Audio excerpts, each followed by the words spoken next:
گلوریمی امتو صدای جعبه تو خالی میده؟ بله تو خالیه. خود ساعت اینجاست، رو دست منه. این جعبه رو میذاریم کنار و میریم سراغ بررسی ساعت 2,500,000 تومانی. سلام میلاتلی عزیز، امیدوارم حالتون امروز خیلی خوب باشه. یه راهنمای خرید خیلی خفن میخوایم ببینیم از یه ساعت 2,500,000 تومانی. برند ساعت گلوریمی منتسب به شیائومیه. وقتی میگن منتسب یعنی از همون زیر مجموعه شیائومی دیگه. شیائومی داره بازار وحشتناک با زیر مجموعه‌اش پر میکنه. اگه با اسم خودش نفروشه، با اسم یکی از زیر مجموعه‌اش حتما میخواد بفروشه. این ساعت امکانات خیلی زیادی داره و به خاطر شکل و صفحه نمایشش ساعتی که فکر میکنم پرفروش بازار بشه. پس اگه خودت یا یکی از دوستات میخوای ساعت هوشمند بخری، دست نگه دار. این ویدیو رو باید تا آخر ببینی و واسه دوستات هم بفرستی تا بتونی که انتخاب بهتری بکنی، چون ممکنه کلا رأیتو عوض کنه. با صفحه نمایش جذابش میخوام شروع بکنم. صفحه نمایشی که 1200 نیت روشنایی تصویرش که عدد بالایی مخصوصا تو این رنج قیمت و باعث میشه تو طول روز حتی زیر نور آفتابم وقتی داری با ساعت کار میکنی احساس کمرنگی نداشته باشی. دومین پوینت مثبت توی صفحه نمایش حاشیه نداشتنشه. این صفحه نمایش گرد تا لبه های اون بزل آلومینیومی دورش کاملا صفحه نمایش کرده و حاشیه سیاهی شما تقریبا نمیبینید. اگر خیلی دقت کنید یه حاشیه خیلی باریک داره ولی دیگه اونم از زاویه دیده میشه و این خیلی خوبه. نوع صفحه نمایش هم همینجا بهتون بگم که آمولد هست و رزولوشن 466 در 466 داره که نتیجهش میشه کیفیت خوب توی رنگ ها و توی تصویر. پس در کل صفحه نمایش همه چیش عالیه. همینطوری که گفتم یه بزل آلومینیومی داره. منظور از بزل این دایره است که یه کمی متفاوته، یه سری اعداد ریز روش نوشته شده و واقعا جذابه و البته ظاهر ساعت رو اسپورت میکنه. به اضافه اینکه به خاطر اینکه بالاتر از سطح LCD قرار گرفته خیلی جاها محافظت میکنه که LCD تون به جای نخوره و آسیب نبینه یا خش نیفته. برای اینکه این حالت اسپورت و ورزشی ساعت حفظ بشه اومده به جای یه دکمه 3 تا دکمه روش استفاده کرده. یکی از دکمه‌ها فقط میره تو قسمت ورزشی، اسمش دکمه اکشنه. یکی از دکمه‌ها دکمه بکه که صفحه رو قفل میکنه یا برمیگرده منو قبلی و در نهایت دکمه وسطی که هم با ضربه زدن کار میکنه هم با اسکرول کردن، دکمه‌ای که میره توی منو و با اسکرول کردن هم میتونید تو صفحات جابجا بشید. برخلاف ظاهر اسپورتی که داره وزن خیلی کمی داره و این به خاطر استفاده از آلومینیومی که توش به کار رفته و وقتی رو دستتونه واقعا احساس سبکی شکم براتون عجیبه. باید بگم سایز صفحه 1.43 و به نظرم این ساعت هم قطرش یعنی ضخامتش هم سایز صفحش برای خانم‌ها که دستای ریز دارن اصلا مناسب نیست. البته ظاهرش هم خیلی شاید اصلا خوششون نیاد. اصلا شاید خانم نخواد اینو برداره. تو چرا میگی مناسب نیست؟ حالا گفتم بهتون بگم. نکته بعدی تو طراحی بندش رنگ زردش و نوع بنده. بند از این حاشیه داره مگنتیه. مگنتش خیلی شور نیست. خیلی واسهشون مهمه که این مگنتی‌ها میفته. آره اگه به جای گیر کنه این جداشه خب میفته. ولی اگه به جای گیر نکنه خود به خود باز نمیشه. دیگه هر کاری هم کنی باز رو دستت قرار گرفته. داخلش زرده، یعنی زردیش دیده نمیشه وقتی شما رو مچ دستتون میبندید. جز این نوار اینجا. اینم بگم که 3 تا رنگ داره و میتونید آبی و اون یکی رنگش هم که یادم رفت رو تهیه کنید. اگه به نظر این رنگ زرد این لبه ها جل فود هیچ عیبی نداره. یه بند سیلیکونی دیگه تو جعبه هست که میتونی ازش استفاده کنی. بند سیلیکونی سگکدار با ظاهری متفاوت به خاطر اینکه وسطش 2 تا شیار کار کرده، یه کمی شکل و شمایلش فرق کرده و به نظرم بند شیکی در اومده در نهایت.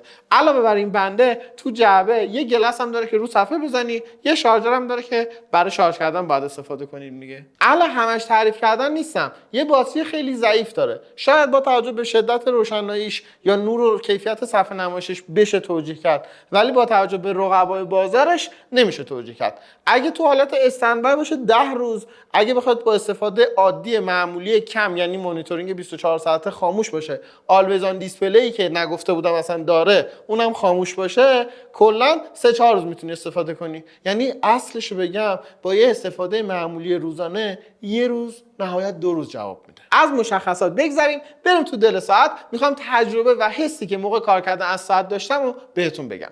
وقتی دارم با صفحه کار میکنم و تو منو جابجا میشم احساس میکنم که کمی کندی داره. البته این کندی اصلا به معنی لگ یا آزاردهنده بودن نیست و اینطوری نیستش که شما احساس کنید یه ساعت ضعیف دارید باهاش کار میکنید. فقط من نسبت به 1-2 تا از همرده‌های هم قیمت خودش که مقایسه کردم احساس کردم اونا کمی روونتر و کمی سریعتر بودن. برخلاف عملکرد متوسط رو به پایینش توی سرعت و توی در اصل اون روونی محیط کاربری از نظر ظاهری یعنی شکل و شمایل جذاب و دوست داشتنیه. من وایس‌هایتون مورد علاقه من پیدا کردم، یه لحظه ببین.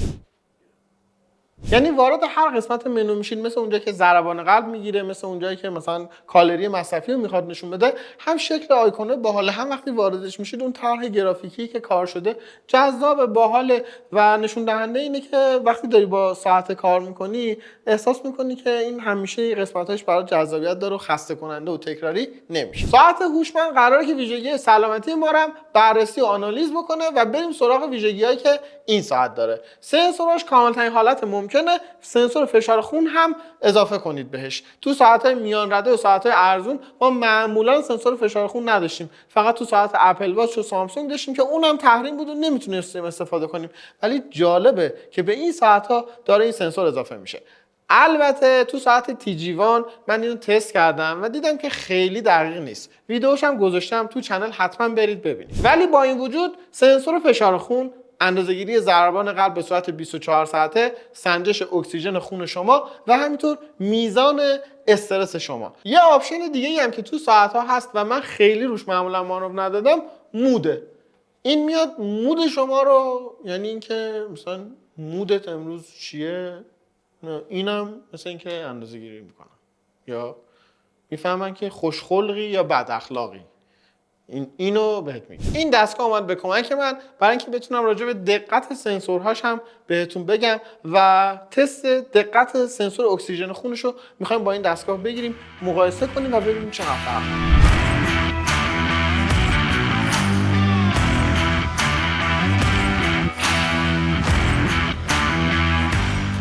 100 تا حالت ورزشی داره که البته میدونی تو همشون اطلاعات دقیقی به شما نمیده. بعضیشون فقط استارت و فینیش داره، بعضیشون نه، اطلاعات دقیقی داره، مثلا چقدر راه رفتی، چند قدم بعدش چقدر مسافت طی کردی، نمیدونم چقدر ارتفاع تغییر کرده و اینجور داستانا. بعضی هم فقط کالری رو داره، یعنی اینکه چقدر کالری سوزوندی. پشتیبانی از 18 زبان مختلف و جالبش اینه که تو اینا فارسی هم هست. منظورم فقط تو پیام و پیامک و نوتیفیکیشن نیستا، تو خود منوه، میتونی منو رو فارسی کنی.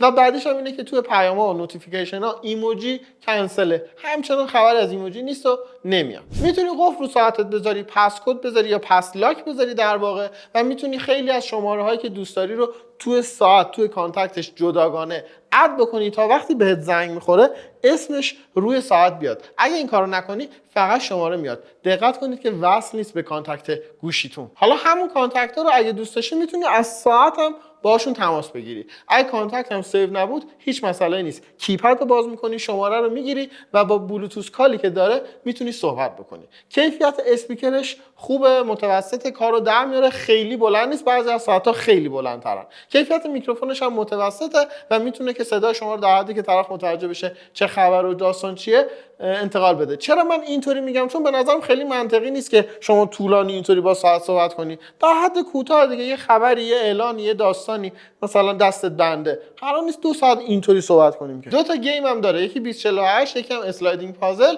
و یه نکته دیگه راجع به این ساعت اینه که یه چیزی داره به اسم پومودرو کلاک. حالا این توضیحاتش رو ولش کن، مثل همون فوکوس یا مثل اون دو نات دیسترب گوشی همونه. یعنی یه تایمی بهش میدی که اون تایم مثلا میخوای درس بخونی، قرار نیست نوتیفیکیشن اعصابتو خورد کنه یا حواستو پرت کنه و واسه همین اون تایمر رو هیچ نوتیفیکیشنی واسه نمیاد، بعدش تموم میشه. ازت میپرسه که میخوای مثلا دوباره این کارو بکنی یا میخوای استراحت بکنی یا کلا خاموش میشه و دیگه ادامهش نمیدی. این گزینه باحالیه که به نظرم خیلی وقتا به کار میاد. مثلا میخوای یه چرت بزنی یا میخوای یه درسی بخونی، یه چیز مهمی رو مثلا میخوای بررسی بکنی، یه چند دقیقه از این استفاده کنی. توی منوش هر شکلی که دوست داشته باشی تقریبا میتونی داشته باشی. 3 تا حالت کلی یا استایل داره که بین اونا انتخاب میکنی و دیگه فکر میکنم حتما سلیقت به یکی از اینا میخوره. بعد بگم دستیار صوتی هم پشتیبانی میکنه و میتونی که از دستیار صوتیش هم استفاده بکنی که البته اتصالش به گوشی تو و در واقع داره از اون استفاده میکنه. کنار این همه قابلیت استاندارد IP68 داره، یعنی اینکه این اگه تا عمق 1.5 متر تا اینجا بره تو آب هیچ اتفاقی واسش نمیفته و خراب نمیشه. حتی داست پروف هم هست. البته این چیزی که شرکت اعلام میکنه، من بهتون گفتم تو این بازه قیمتی به نظر من اینو از آب بیارید بیرون و در حد دست شستن و آب ریختن روش حساب کنید که ضد آبه، چون اگه خراب بشه شرکت نمیاد جواب تو رو بده. اپلیکیشن این ساعت جدیده و اسمش هاوفیته. بریم یه نگاهی بهش بندازیم ببینیم که چطوریه. 4 تا پنجره اصلی پایین داره. دیوایس رو میریم انتخاب میکنیم. اولین چیزی که میتونیم ببینیم واچ فیس های متعددی که اینجا وجود داره و میتونید که کلی انتخاب داشته باشید، به اضافه اینکه میتونید شخصی سازی هم بکنید. برمیگردیم پنجره های قبلی. اینجا ریمایندر داریم که میتونید تنظیم بکنید. چند تا حالت دیفالت هم داره، مثل نوشیدن آب، مثل شستن دست و همچین چیزایی. تو قسمت جنرال فانکشن میتونید کانتکت ها رو اینجا اد بکنید و در نهایت چند تا قابلیت دیگه هم هست. دسترسیتون به تنظیمات آب و هوا و دوربین و اینجور چیزا هم همینجاست. و تو قسمت اتو ترک میتونید انتخاب کنید که کدوم یکی از ویژگی‌های سلامتی واسه مهمه که تو طول مدت روز به صورت اتوماتیک اندازه‌گیری بشه و از اینجا خاموش روشن می‌کنید. اپلیکیشن به نظر اپلیکیشن کاملیه، از نظر ظاهری هم اوکیه و تقریبا کپی بقیه اپلیکیشن های شیائومی هست. دیگه شیائومی تو ساختن اپلیکیشن به اندازه کافی حرفه‌ای شده. همه نکات منفی مثبت این ساعت 2,500,000 گلورمی M2 رو من سعی کردم تو این ویدیو کامل بهتون بگم. یه جاهای تجربه و حس خودم رو گفتم، یه جاهای بهتون گفتم که به مشخصات یا اون جدول آپشنایی که ساعت داره خیلی دقت نکنید، در نظر بگیرید چه کیفیتی به شما میده و در نهایت میخوام حالا یه نمره جمع‌بندی بدم. به نظر من این ساعت واقعا با توجه به قیمتش میتونه نمره 7 تا 8 تا از ما بگیره. حالا یه کمی بسته به ظاهر و انتظاراتی که شما از ساعت دارید، این ممکنه کم یا زیاد بشه.